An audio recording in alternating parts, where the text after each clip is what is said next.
The following is a special presentation of Tony Kurre Radio. Faith without action is dead. I like actionable stuff. I'm not big into sitting around and talking about, hey, do we see this as the problem? Or let's go fix the problem. Let's be about it, stop talking about it. You know, we all want to be better than what we were. Best version of self, Coach says. We want to be better than the person we were last year, and that's what some of us came here to do, to have a bigger role, have a bigger stage and impact into the game. So I just think that, you know, just staying with it every day, like I said, and yeah, just being consistent as much as possible. I think that helps all of our problems. This is the Inferno Podcast. It's the official podcast of UAB Athletics. Blazer fans, this is the place every week for an inside look into UAB Athletics. This episode is brought to you by Pearl River Resort. Welcome into the Inferno Podcast. Scott Griffin here. It's season 3 now, with the beginning of the year, episode number 2 here. And we've got the rundown for you, as always, brought to you by Legacy Credit Union, the official credit union of UAB Athletics. We are talking hoops today, and some football too, but we're going to definitely talk to Kyeron Lindsay-Martin, who's having a really strong year for the Blazers, 11.6 rebounds. Also, obviously, head coach Andy Kennedy is on board here to talk about the beginning of the conference season. Got some new staff members starting to trickle in on the football team. We'll mention those names, and one of them is very impressive that Alex Mortensen has brought in. Also, the final week of the transfer portal. A lot of activity there, as you can imagine, with some of the success from the football team. And then men's basketball, obviously we'll talk about them. And baseball, softball, baseball starts in a month, if you can believe it, here in the freezing cold, and softball in 3 weeks. So we got a lot of stuff to talk about. Don't forget, you can always follow the Inferno Podcast on all the socials, however you get it, YouTube, Instagram, Twitter, Facebook, and, of course, the website, uabsports.com. All right, let's take a break. We'll come back with more. Andy Kennedy will be along here on the Inferno Podcast. Hang on.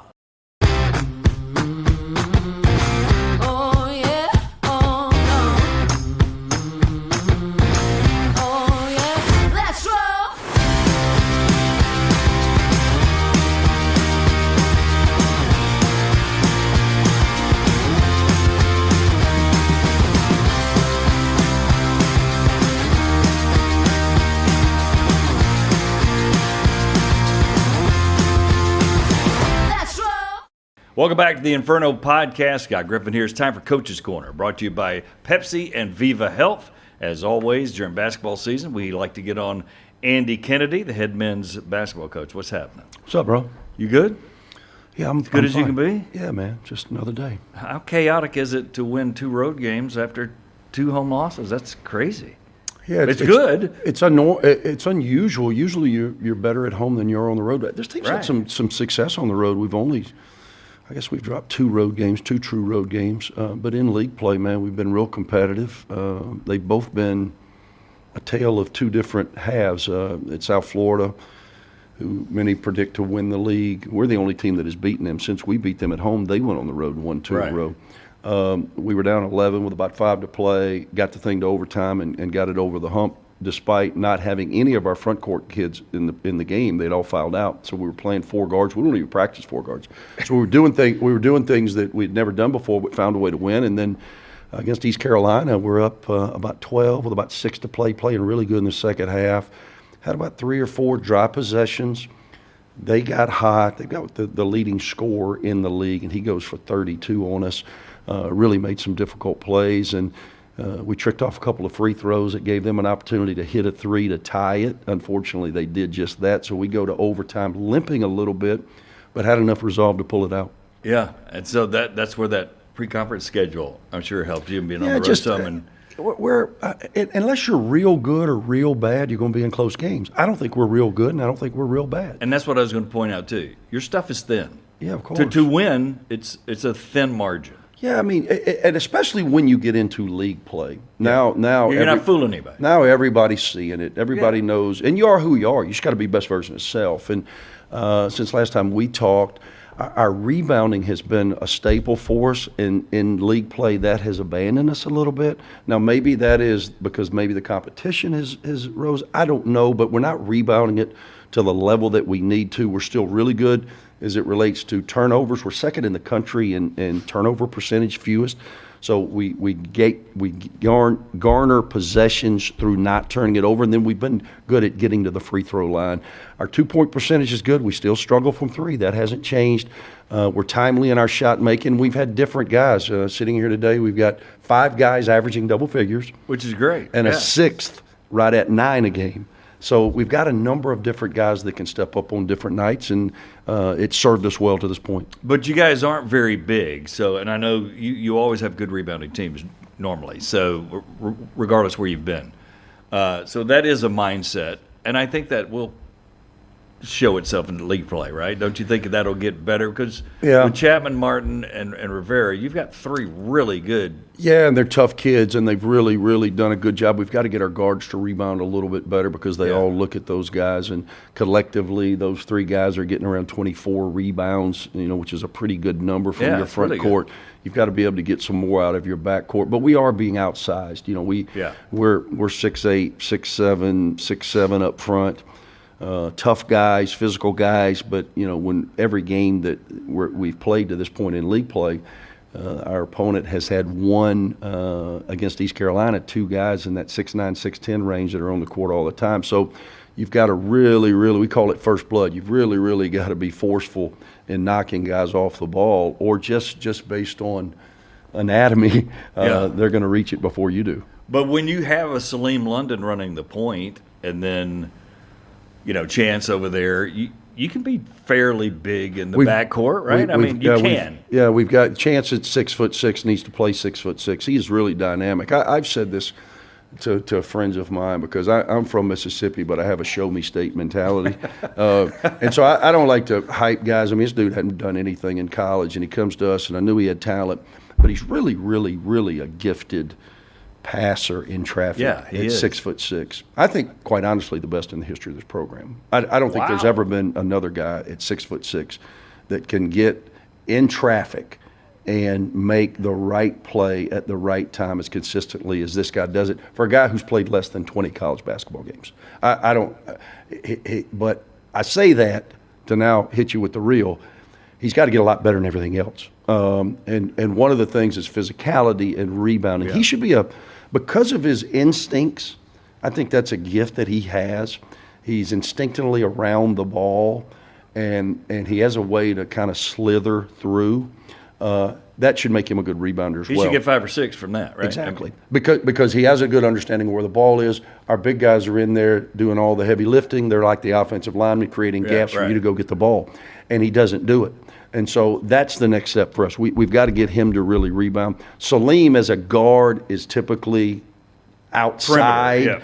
Chance we play him all over the court, but Chance is a guy that needs to rebound a little bit more. Jacob Meyer, I thought, was terrific. 29 points, made the game winner for us at East Carolina, but he also had 5 big rebounds and some hard ones. He's only about 6'2", but he plays with a grit, and he's got some athleticism. We've got to get him to rebound consistently as well. Has he been better than you thought, Meyer? No, he's been what I thought he would be. You don't know these kids until you coach them, and you don't really know who's going to do what when until you're in the fire with them. Jacob is an incredible competitor. I had a pretty good career at UAB, and I only shot 20 balls one time in a game. I think he's already done it like 3 times. He takes it. He did it yesterday, and I'm for him now. I'm for him. He'll come down 1-on-4, and everybody's like, "Man, coach, that's a bad shot." But that's Jacob. If you don't let him do that, you might as well just let him stay in Greenville. That's what he does. So you've got to kind of live with the good and the bad, and hopefully the good outweighs the bad, and it definitely has with him. He's another one we lost our second home game in conference to FAU, and he goes for a donut. Doesn't score, fouls out in like 12 minutes. Yeah. What? And then he goes for 29 and 5 and hits. I think he scored 21 in the second half. 3 days later. Bro, the swings, those swings can't happen, but you got to understand all of the guys on our team have just been role players. So, they could have a bad night, and then they're just going to not play as much because they'll just put somebody else in. Right. Well, I've recruited you here for more. You wanted more. That's why you're here. That's why I brought you here. The level of consistency, I think, is the next step for us. And if we can somehow figure that part out, I think you'll see more consistent results. Not to do the prediction Nostradamus thing, but what do you think right now? I know it could change, but what do you think the ceiling of this team is? Is it still a third or fourth finish in the league? And, compete? The goal is, the conference tournament this year is bizarre. I've never been a part of anything like it. There's 13 league teams, which obviously puts you on an odd number. The athletic directors, the powers that be, decided, because we host the men's and women's tournament at the same site during the same period. So there's some TV windows and opportunities, and they're trying to cut down on some of the days that the tournament is. So they're only bringing in 10 of the 13 teams. So number one, our goal is to make sure we're one of those top 10.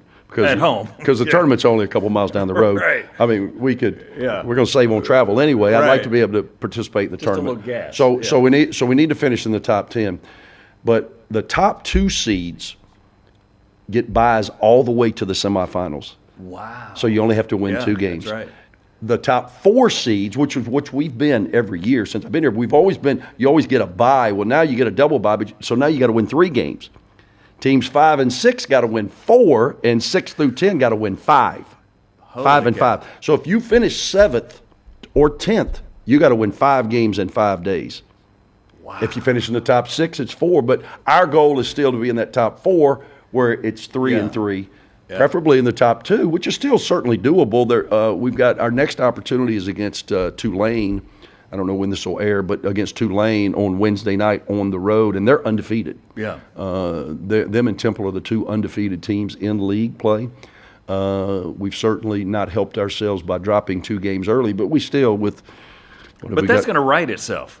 It's weird that they were both at home, but that's not normal, like you said. And you kind of equated it in some way by getting the 2 on the road right after. Yeah, the double whammy is this, though. The double whammy is we don't play them again. So we lose both tiebreakers against them. Okay. We play Wichita and FAU only 1 time each. So so when you lose those games, it's like losing 2 games. Okay. It's like losing 2 games. So again, hopefully, if we do what I'm envisioning us doing, then it won't come into play. But it could. And not only do you lose home games, which to me is just – our last 3 years here, we've just not been very good at home, and I don't get it. We weren't good either of Yax's years at home in the non-league or the league, and then this team's already lost 4 games. We've got to do a better job because it's so very difficult to win on the road, and yet here we are winning on the road at a higher rate. We've already picked up 1, 2, 3, 4. We've already picked up 6 road wins, which typically is a good season. No, it is. But because we've lost 4 at home, it's put us in a precarious spot. Obviously, no identifying factor to that the last few years. Hadn't played good, man. And it's not pregame meal and again, because of the new world that we live in, not to beat that drum, it's just a different world. You don't have guys that are now in their 3rd year protecting Bartow, protecting UAB, comfortable. It's brand new. Yeah. So it doesn't really matter. I mean, they're staying in an apartment or a hotel. It's home road, We just haven't played good enough to win. We were up in our conference opener against Wichita State. We led the thing for 35 minutes. We were up 16 in the second half. We have an incredible drought defensively or offensively, and we let a kid go for a career high on us and make eight threes. And we lose a 2-possession game. And then against FAU, we dug an early hole. We found a way to come back and take a lead. Again, our offense is killing our defense at times because we have inefficiencies. And because of the fact that we're still so poor as it relates to 3-point shooting, we're not rebounding it at the rate that we once were. Our margins are really thin. I know you want to get to the point of where it's the old coach's adage, right? Where you defend so intensely that your offense is created off that. Yeah, there's a lot of factors obviously go into that, rebounding the ball and all that. But that's how we won the game last night. Think about this: you go on the road, you give up 85 points to the home team. That typically, if I told you that, you'd say, "Yes, a loss." Yeah. We make 3 3-pointers on the road, and you say there's no way you win. You get out rebounded by 9, and you're saying, how do you win that game? Well, we won it because our points in the paint, we were plus 10. Points off turnovers, we were about plus 8. Second chance points, despite being out-rebounded by 9, we were plus 6. We outscored them at the free throw line. So cumulatively, we were able to overcome some of those things. And that's really how our team is built.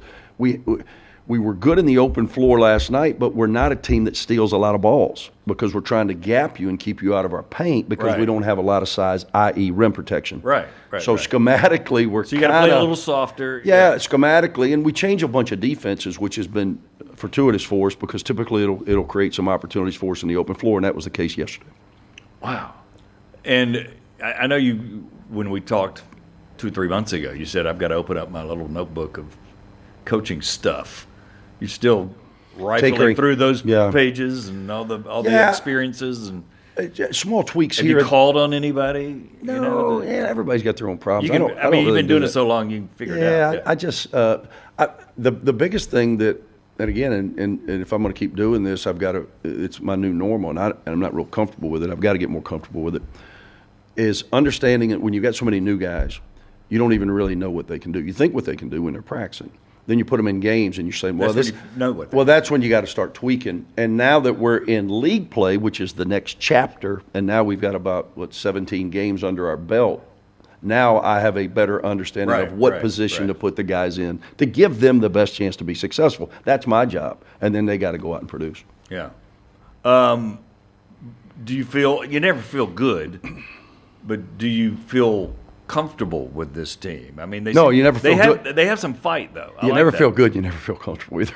Yeah, but they have some fight, right? Yeah, I like the group. They are competitors. They're workers, and my hope is that with each and every game, they're growing in confidence. What is confidence? Confidence is demonstrated ability. Yes. So Jacob Meyer had never had 29 points in a game before he came to UAB. Well, now he's got 29 points a game. Chance Westry scored more points in a game 2 weeks ago than he'd scored in his whole career prior. So now there's demonstrated ability. Kyeron Lindsay's had multiple 20-point games. He's never had that, but that's demonstrated ability. So my hope is that they're growing into the role that we need them to play in order for us to get to that level that I was just referring to of consistency. This team has proven that we have a formula by which we can be successful.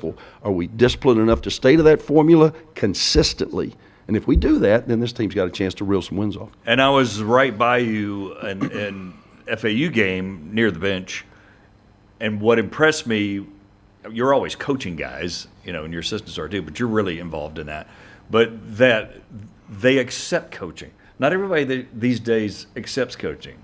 Am I wrong in that this group, and there's going to be moments where they don't, but sure. On the whole, they're accepting coaching. There's no question. I think we've got a very receptive group. I've thought that from jump. We got a good group of kids, but they're very receptive.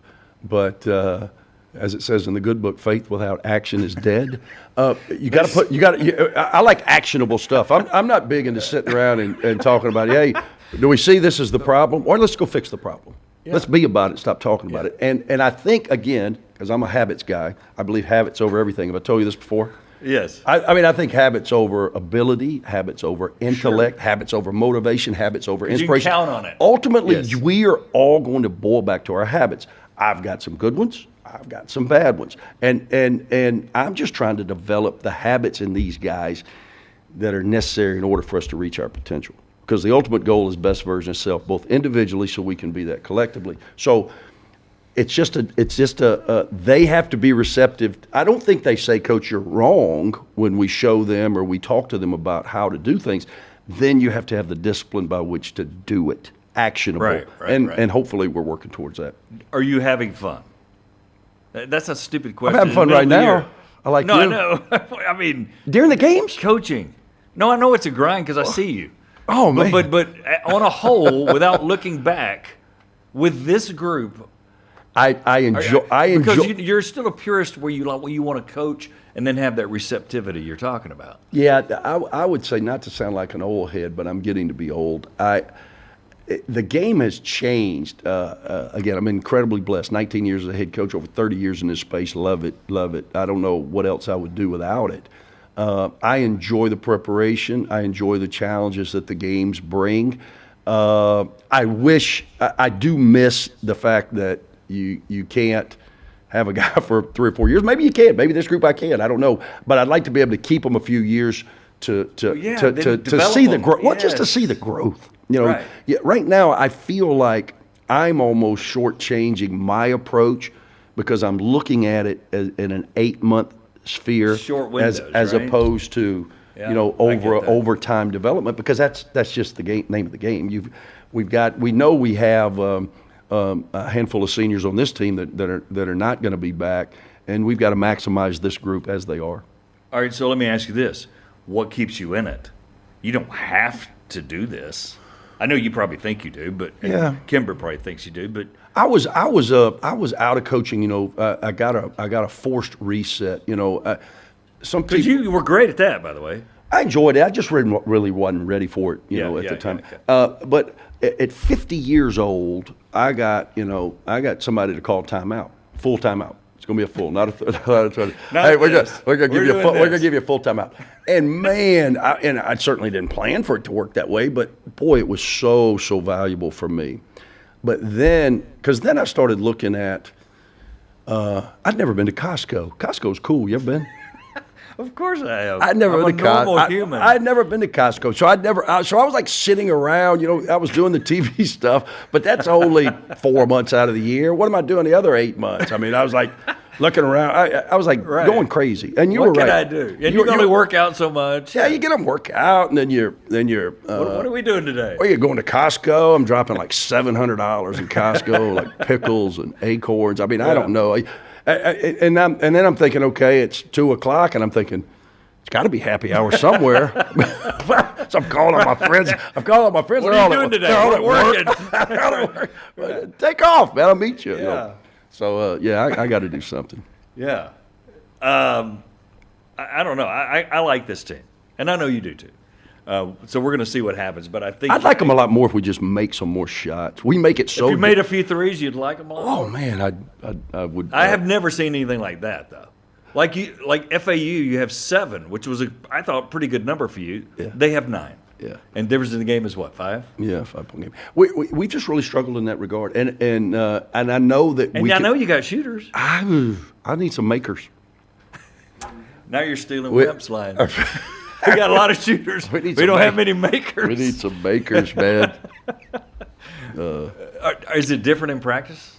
Some days it's not. That's what I mean, because it seems like I keep waiting on this breakout. Yeah, me too. 11 made threes, then We're playing Tulane again in our next outing, and they're a team that plays. You know, Ron Hunter, who was at IUPUI and then he was at Georgia State.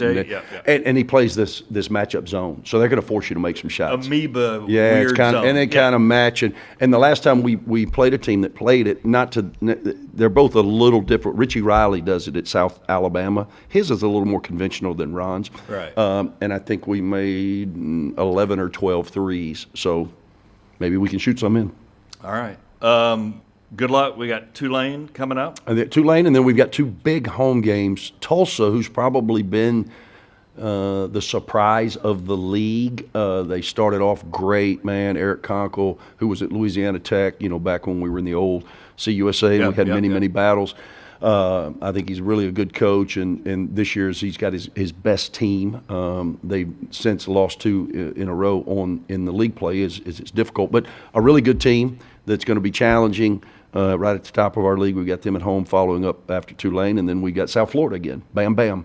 Need that one. And that would be huge because we got them once. If you get them twice, now all of a sudden tiebreakers. It kind of makes up for the other one, no right? doubt, no doubt. So 2 big home games.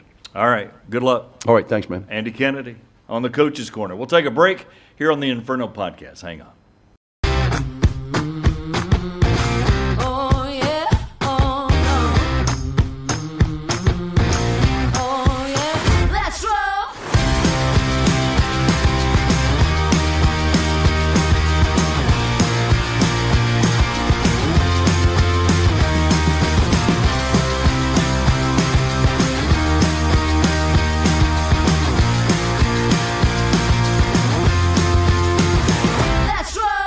The if in life. It's a world of possibilities. If you go for a night out with friends. If you can keep an eye on your money along the way. If you know you have overdraft protection with no fee transfers from savings. When you get a low balance alert, it's easier to say yes to fun. If that sounds good, try Regions Life Banking. Stay ready for the if in life. Regis Bank, embrace the if in life. Welcome back to the Inferno podcast. Here, our Blazer of the Week, Kyeron Lindsay-Martin, the man. We've already talked to him a million times, but we're talking to you again because the most recent game against East Carolina, 20 points, 7 boards. You guys went on the road. What is this deal, winning on the road, and it comes after a home loss? You know what I mean? You guys are trying to figure it out. Yeah, we are trying to figure it out.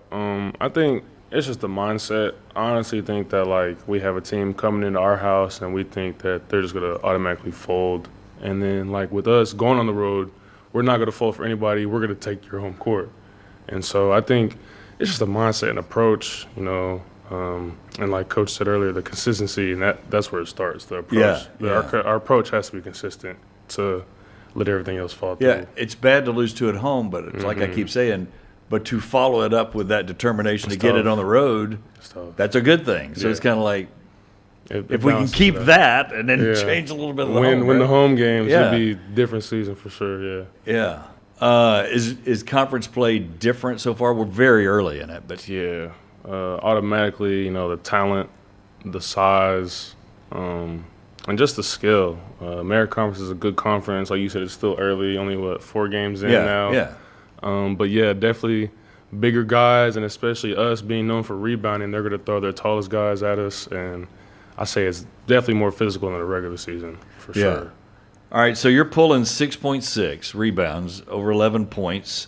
There's 5 guys in double figures, which is great. 56% from the floor, 75 free throw. I think you're having a really good, solid year. So tell me what you feel like you're doing well, and then I'm going to ask you what's nagging at you that you got to work on and improve on.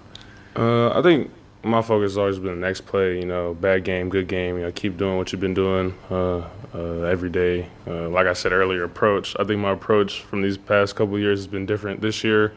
I think I've matured a lot mentally and physically. And then just knowing what I got to do every day and why I came here and what I came to do. I think that's just what's driving me and keeping my head on straight for these games. Is it cool you got 2 other guys, Rivera, Chapman, and you're not all the same player by any stretch, but you all rebound very similarly. Yeah. Is it a competition? Is it cool? I know your teammates, but you guys are pulling 24 in totality, which is fantastic. Yeah. I mean, you know, any basketball player, you're going to compete internally with the guy next to you, teammate or not, even if it's the smallest thing. But, like, you know, we build off each other. Say one guy has 5 rebounds, another guy is short on a couple rebounds. We pick him up, or we like pick him up, talk to him, or we pick the job up physically. We'll, like, grab more rebounds and be like, come on, you got to hang with us. But, you know, we stick together, and every game we get to huddle up, 3-headed snake, like, yo, we gotta crash these boards. We got to create opportunities. So, you know, it's a competition, but within itself, within the game. But then, you know, we just keep the competition, like, boost each other, make each other better. Yeah. Well, it's working for that. Sure. But every game, as Andy pointed out, you got to get guards help and everything. But you guys have been right there with 24 a game. So, again, we're early, but we are midway through the season, right? We're early in conference play. What do you think? Okay, I've got to improve this, and it could be mental, it could be a physical thing, or a skill, or something. What do you got to work on? I say it's really all mental for me. I say sometimes, like, my mental get away with my talent and God-given abilities. Like, I'll overthink some things sometimes, or I'll underthink some things sometimes. So I think just the confidence in myself, and it's just like getting my mentality stronger, not letting anybody deter my confidence, or not letting a mistake topple onto more, you know, the next play. Or being afraid. Yeah. So exactly. Are we talking about during a game or in preparation of a game, or Both. all of it? All of it. Just, you know, from when I wake up to a tip off, or, you know, warm-ups, just whenever. Because you're thinking about it, you know, we had, like, college guys aren't thinking about it. You're thinking about the game the day before and the night of. And I'm thinking about everything. So, you know, just, you know, working on my breathing too. You know, breathing, slow the heart rate down, get your mind from stop racing, just things like that. Yeah. As they say, every play has a life of its own. Mm-hmm. They say that for football, but there's a natural break. Is it difficult to do that in basketball? Because there's no natural break unless a whistle blows, right? Because you're going I mean, it's kind of constant, you know? Yeah, it's constant movement sometimes. Sometimes it'll be dead ball foul. The medias help out a lot too. But, yeah. I mean, it's really just a constant running game, to be honest. It's really up and down. But, yeah, nothing like I'm used to, really. Yeah. Especially in this league. Do you have a better feel for your team and what you guys can accomplish than when we talked Oh, yeah, a month or two ago? For sure. So what do you see now? I've seen a lot of bad, and I've seen a lot of really good. And I look at the bad in a positive way, too. It's like, okay, we can build on that. We can work from things that we've seen, like our defensive mistakes or what guys do, like their habits on the floor or off the floor, just like seeing that and like being able to work with them and then involve it in a game, like me and Jacob working off each other or me and Chance working off each other, just like, kind of being on the same page without having to speak is what is really, I see the team and like me especially getting better as we play. And Andy brought up something in our conversation that I hadn't thought about, and he's mentioned it before, but it really struck today, that you guys have all been role players elsewhere. Now you're here, and now 8 or 9 of you are getting the 20, 25 minutes. So you're all kind of main players, you know what I mean? Yeah. And that's got to be – it's a difference. Yeah, and I think it adds some pressure, but good and bad, we all want to be better than what we were. Best version of self, Coach says. We want to be better than the person we were last year, and that's what some of us came here to do, to have a bigger role, have a bigger stage and impact into the game. So I just think that, just staying with it every day, like I said, and just being consistent as much as possible. I think that helps all of our problems. I know you hadn't seen everybody, but in the 4 you've seen – you still feel good about finishing that top 4. That's always the goal, right? Yeah, Get those double buys. It's still early. We just got, one step at a time, one swing at a time, and just keep figuring out what we got to work on, check the film, and then what we got to improve on. We know we got a lot of stuff to work on, but we still got a lot of time to get better. We know he bleeds green and gold. Yeah. All right, yeah. So show everybody. You got ink, man. Yeah, I got me all right, so a dragon tattoo. Does it go up and down, obviously? Yeah, so I kind of stand up. So I'm gonna, yeah, and let us zoom in on that with the camera. Give it a second. It's like the head of the dragon, but since I'm a graduated Blazer, I decided I'm gonna get a dragon, a Blazer stamped on me. All right, so where did we get that? I got it at Revolution Inc., like 5 minutes up the street. I think if you just take 5th Street and go straight, you'll get right into it. You were bored, or how'd this creation come about? And were you involved in the creation of it? Yeah, I was involved in like the creation process, but it just kind of just came about like this is my senior year. I want to put everything I got into the program, into where I'm finna graduate. Graduating is a big thing for me and my family. That's forever, man. Yeah, I know, and I'm a graduated Blazer forever. Graduated Blazer forever. So I think that's really why I got it. So I thought it was a cool thing to do. And did you do that during the year? Yeah, I think I got here like the first 2 months of my trainers know? summer. Did Cookie know? Or? Nah, none of them knew. I just showed up to practice one day and I had it. Yeah. What did they do? They kind of freak a little bit? Nah, they were just like, they didn't notice it for a minute. And then they were like, what is it? What is it? And then I took the wrap off and I was like, it's a Blazer. I'm finna graduate. And they all thought it was cool and it was a cool story to tell. So. Yeah. Yeah. Yeah, that is very, very cool. Yeah, and so tell me about the creation of it again. I'm sure he had some kind of dragon you picked, but. Yeah, I was like, I want a cool dragon, and I gave him like a reference picture, and then he said he like draws it all himself because he doesn't want to like copy somebody else's work. Right, so I was right, like, just do something cool. And I'm gonna work on building a sleeve, so that's kind of what it was made for. But yeah, he drew it up. The next day I went and it took like 6-7 hours, but the pain and everything was worth it for sure. Yeah, what does Mom think? She's not crazy about it. I'm tatted everywhere, but I always got to call her and make sure it's okay before I get it. I always got to call and make sure Mom's okay. Yeah, before I get it. I got you. The year's kind of gone like you think, or? I actually didn't expect. I didn't have any high or low expectations. I kind of just wanted to take it a day at a time. But I think it's. So how's it going then? I say it's going good. It's going better than I thought. Earlier I didn't really know everybody. Not everybody knew each other. So I was looking at more problems than like solutions that we had. But like as we grow together, I think it's looking better than what I thought it was, to be completely honest. Well, keep playing, keep rebounding, keep scoring. Yes, sir. Appreciate you hanging out. Appreciate you. Yes, sir. Kyeron Lindsay-Martin, power forward for the Blazers. We'll take a break. Come back with more of the Inferno podcast. The if in life. It's a world of possibilities. If you go for a night out with friends. If you can keep an eye on your money along the way. If you know you have overdraft protection with no fee transfers from savings. When you get a low balance alert, it's easier to say yes to fun. If that sounds good, try Regions Life Banking. Stay ready for the if in life. Regis Bank embrace the if in life. Welcome back to the Inferno podcast. This week in Blazer Nation, we got the schedule coming up for you. As always, brought to you by Children's of Alabama. Before we get to that, though, big hire by Alex Mortensen this week, bringing on, he's got the Saban school, right? He got that graduate degree from the Nick Saban deal. He's bringing on Todd Grantham, another guy that holds that diploma. Grantham coming from Oklahoma State. He's been at Georgia before. Again, worked under Nick Saban, a very high-profile defensive coordinator. We all know that was a trouble spot the last few years for the UAB Blazers defensively for sure. So Grantham is on board as the new defensive coordinator for the UAB Blazers. Now, expect him to have autonomy from Alex Mortensen to be able to hire his own staff and the guys he's comfortable with as a linebacker coach, defensive back coach, what have you. So those announcements will be coming in as Todd Grantham makes his choices there.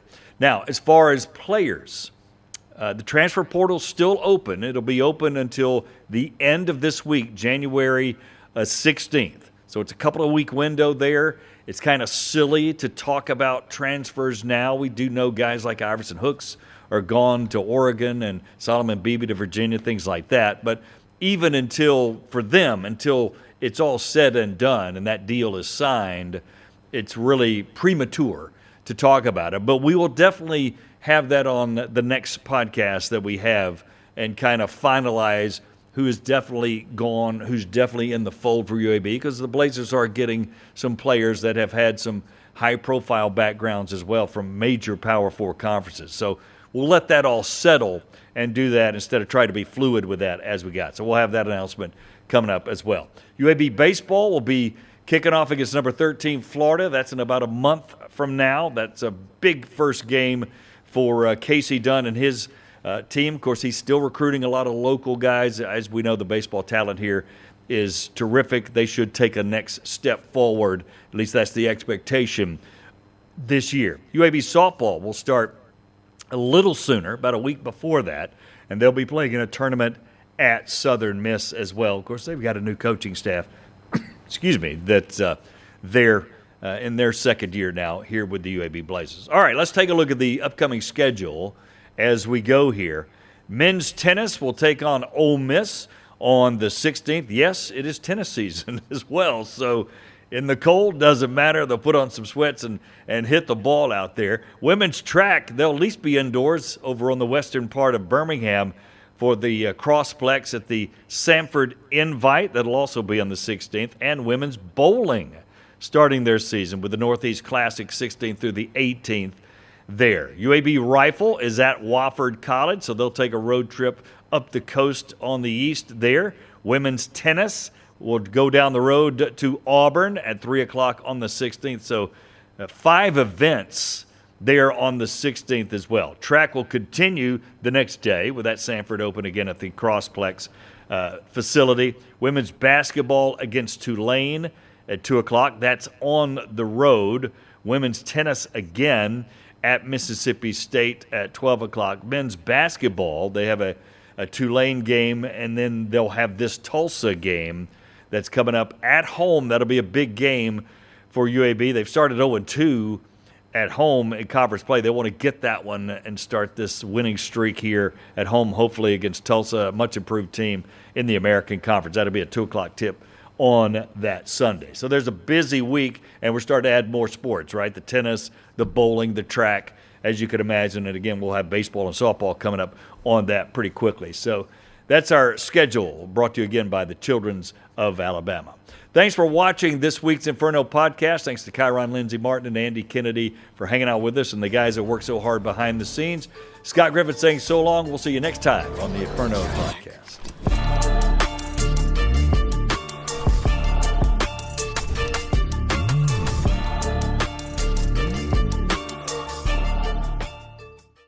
This has been a special presentation of Tony Kurre Radio.